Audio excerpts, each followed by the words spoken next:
Sir Ramu Mishra नाम है मेरा। सर कहाँ से आए हैं आप? सर मैं गांव पंचदेवरी, तहसील महसी, जिला बहराइच, स्टेट यूपी का रहने वाला हूँ। प्रेजेंट में यहाँ एलएनजे डेराबस्सी में मैं कंपनी में काम कर रहा हूँ। सर संत रामपाल जी महाराज की शरण में कैसे आए आप? सर मेरी कंपनी में एक प्राइवेट सिक्योरिटी भी लगी हुई है, चित्रा सिक्योरिटी। तो उसमें एक गार्ड था, तो वो संत रामपाल जी महाराज की बुक लेके आया हुआ था। तो उस बुक को मैंने पढ़ा उससे लेके, तो गुरु जी का जो ज्ञान है वो अद्वितीय है। परमात्मा का ज्ञान समझने के बाद में संत रामपाल जी महाराज की शरण में आए। सर संत रामपाल जी महाराज की शरण में आने से पहले आप क्या भक्ति करते थे? हाँ जी, हिंदू धर्म में प्रचलित सभी साधनाएं करते थे। बृहस्पतिवार व्रत रखना और नवरात्रे रखना, यही सब साधनाएं हम किया करते थे पहले। सर जैसा कि आपने बताया कि पहले आप देवी देवताओं की पूजा करते थे, व्रत आदि भी करते थे, जैसे कि हिंदू समाज में प्रचलित है, और फिर आपने संत रामपाल जी महाराज से नाम दीक्षा लेने के बाद वो सभी पूजाएं छोड़ दी।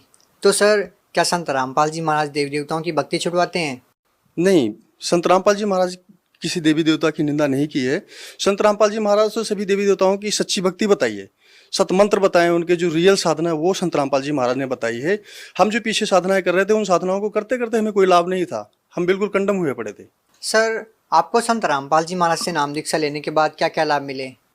सर हमारे को संत रामपाल जी महाराज से नाम लेने के बाद बहुत सारे अनेकों लाभ मिले। हमारे को हर प्रकार से शारीरिक लाभ मिले। जैसे कि हमारा 2005 में एक्सीडेंट हो गया था बाइक से, तो हमारे शरीर में सारे जॉइंट हिले हुए थे, हमारे सारे जॉइंटों में दर्द होता था और सोजिश भी आ जाया करती थी। तो ये 2012 तक हम ईएसआई हॉस्पिटल से अपना ट्रीटमेंट कराते रहे। जैसे यहाँ पे आए, कंपनी में लगे, लंजर कंपनी में अपनी, तो यहाँ से भी अपना इलाज करवाते रहे, डॉक्टरों से भी दवाई से, मेडिकल से भी दवाई पकड़ते रहे। पीछे जो इलाज हुआ तो हुआ, उसके बाद हमारे को कोई राहत नहीं मिल रही थी। कहने का मतलब कि हम साधना जो कर रहे थे वो कर ही रहे थे, और उससे हमारे को कोई जो शारीरिक प्रॉब्लम थी वो नहीं ठीक हो रही थी। संत रामपाल जी महाराज से जुड़ने के बाद 2012 में, 7 जून 2012 में, फिर हमारे को ऑटोमेटिक ये सारे सिस्टम और सारे लाभ अपने आप हो गए। आपको जो दर्द होता था क्या वो ठीक हो गया ठीक हो गया मेरा, बिना दवाई के? बिना दवाई के। वो ना सोजिश हो रही है अब हमारे शरीर में कहीं भी, और चलने फिरने में कोई प्रॉब्लम नहीं हो रही। नहीं तो हमारे को ये जो जॉब है, हमारी सिक्योरिटी की जॉब है, इसमें अब हम शो भी नहीं कर सकते थे कि हमारे शरीर में ये प्रॉब्लम है, क्योंकि ये शो करे तो हमारे को भी, कंपनी भी संदेह की निगाह से देखे कि ये शारीरिक रूप में अक्षम है। लेकिन परमात्मा की दया से आज की डेट में बिल्कुल टनाटन है। रेस जितनी मर्जी लगवा लो मेरे से। सर और क्या क्या लाभ मिले आपको? सर संत रामपाल जी महाराज की शरण में आने के बाद हमारे को 20वें दिन से ही लाभ स्टार्ट हो गया था। यानी कि 20 दिन भक्ति की, इसके बाद में हमारे को लाभ स्टार्ट हो गया। मैं मेरी सिस्टर की मैरिज थी, तो वहाँ पे हम फैमिली के साथ गए हुए थे। तो वापस आ रहे थे 27 जून को, वापस आ रहे थे, तो रास्ते में हम ट्रेन से वापस आ रहे थे, तो मिसेज को लेबर पेन स्टार्ट हुआ, प्रेगनेंट थी मिसेज। तो हम कहे चलो इसको वापस छोड़ देते हैं घर पे, बाद में ले जाएंगे इसको। तो रास्ते में हम वापस उसको छोड़ने के लिए कहा, हॉस्पिटल में चेक करा के छोड़ देंगे घर पे। तो रास्ते में ही, ट्रेन में ही हमारे को प्रॉब्लम स्टार्ट हो गई और लेबर पेन स्टार्ट हो गया। तो वहाँ पे कोई डॉक्टर नहीं और कोई सिस्टम नहीं, वो ट्रेन चल रही है। तो परमात्मा को, संत रामपाल जी महाराज को याद किया और प्रार्थना की, परमात्मा आप ही डॉक्टर हो और आप ही हमारा ये मुसीबत से हमें निकाल सकते हो। तो परमात्मा ने हमारे को दिमाग दिया कि इसको बाथरूम में ले जा। तो हम उसको ले गए वहाँ पे, लेटरिन के अंदर ले गए। वहाँ पे ले गए तो परमात्मा ने ऐसे डिलीवरी करवा दी कि जैसे डॉक्टरों ने कराई हो। और उसको कोई दर्द नहीं, जो पहले बहुत तड़प रही थी, दर्द के मारे पूरा चिल्ला रही थी वो। और फिर ऑटोमेटिक ही उसका दर्द शांत हो गया। लगा ऐसे इसको इंजेक्शन लगाया हो किसी ने, दर्द के टीके लगाए हो।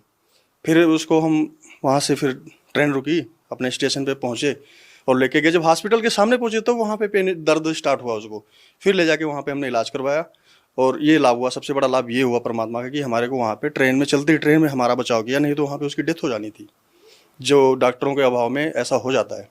जो बच्चा हुआ हमारा, वो पूरी तरह से स्वस्थ और उसको किसी चीज़ की प्रॉब्लम नहीं। सर एक और मैं अपना लाभ बताना चाहूँगा। सर कंपनी में एज ए सिक्योरिटी में ड्यूटी कर रहा हूँ, तो कंपनी में हमारे कबाड़ी लोग स्क्रैप लोड किए हुए थे।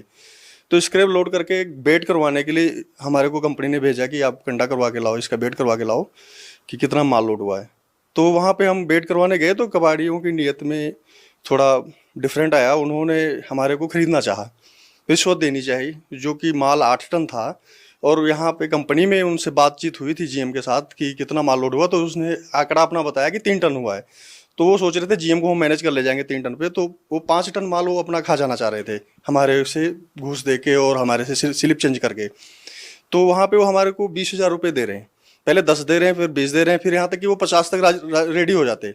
लेकिन हमने उसको समझाया कि संत रामपाल जी महाराज ने हमें रिश्वत लेने से मना किया हुआ है, ये हमारे लिए रिश्वत लेना पाप है, तो ये आप भी ऐसा ना करो, हमारे लिए भी जहर है। तो ये चीज़ें आगे हमने उसने कहा कि फिर आगे सर हमारी लड़ाई करवाओगे जाके, आप कंपनी में बताओगे। हम कहा हम कंपनी में नहीं बताते, आपका लड़ाई नहीं करवाते, फिर भी ये तेरे लिए भी जहर है, मेरे लिए भी जहर है, आगे जाओ अपना पेमेंट करो और अपना गाड़ी ले जाओ अपनी पेमेंट करके। तो वहाँ पे फिर जाके वो हमारे को कंपनी में भी 5,000 रुपये पकड़ा रहा है, कह रहा है कि ये ले, आपने कुछ किया थोड़ो, ये हमारी तरफ से आपको गिफ्ट है। कहने को बोलो कि ये अब हमारी तरफ से लोहड़ी है, उस दिन लोहड़ी वाला दिन था, 5,000 रुपये लोहड़ी गिफ्ट के तौर पे पकड़ा रहा है मेरे को। तो मैं कहा भाई साहब ये चीज़ें ठीक नहीं है। फिर उसको मैंने कंपनी जो हमारा एसओ है सिक्योरिटी ऑफिसर, उसको फ़ोन करके बुलाया साहब को कि सर जी ये ऐसे ऐसे इनका गाड़ियों की नीयत ठिकाने पे नहीं है और ये गाड़ी आपकी लोड खड़ी है, इसको दोबारा से बेट करा लो, और ये ऐसे ऐसे रास्ते में हमारे को ये घूस दे रहे थे। तो दोबारा उन्होंने बेट कराया, जो हमने बेट करवा के दिया था वो बेट क्लियर निकला, और आज की डेट में उसी की वजह से हमारे को कंपनी ने नाइट इंचार्ज की ड्यूटी दे रखी है, एज ए ऑफिसर ड्यूटी दे रखी है उन्होंने। ये लाभ सबसे बड़ा हुआ कि गार्ड की जगह हटा के हमारी नाइट इंचार्ज की ड्यूटी लगा दी उन्होंने, सबसे बड़ा ये भी लाभ है हमारा। सर, जो लोग आज संत रामपाल जी महाराज से नाम दीक्षा लेना चाहते हैं वो उनसे नाम दीक्षा कैसे प्राप्त कर सकते हैं? सर संत रामपाल जी महाराज से जुड़ने के लिए जो चैनलों पे सत्संग आते हैं वहाँ पे नीचे नंबर और एड्रेस फ्लैश हो रहे होते हैं, तो वहाँ से उन नंबरों को नोट करके कॉल करके आप